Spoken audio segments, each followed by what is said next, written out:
Air India express employees യൂണിയന്റെ വാർഷിക സമ്മേളനം തൃശൂരിൽ നടന്നു. കേന്ദ്ര ടൂറിസം ആൻഡ് പെട്രോളിയം സഹമന്ത്രി Suresh Gopi മുഖ്യാതിഥിയായിരുന്നു.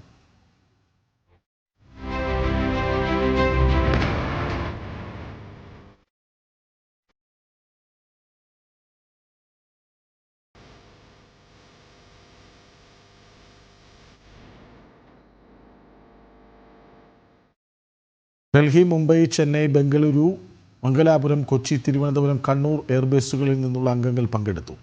AIXCU president K Vijayakumar അധ്യക്ഷനായ ചടങ്ങിൽ working president Deepak Menon, general secretary KG Shyam, secretary Nidhi Pandey, vice president Nisha Nirmal എന്നിവർ സംസാരിച്ചു. ദുബായിൽ ഒരു അപകടത്തിൽപ്പെട്ട് ചലനശേഷി നഷ്ടപ്പെട്ട ക്യാബിൻ ക്രൂ മെമ്പറായ ബേസിൽ പൗലൂസിന് വിദേശത്തു നിന്നും ഇറക്കുമതി ചെയ്ത സ്പോർട്സ് വീൽചെയർ മന്ത്രി സുരേഷ് ഗോപി സമ്മാനിച്ചു.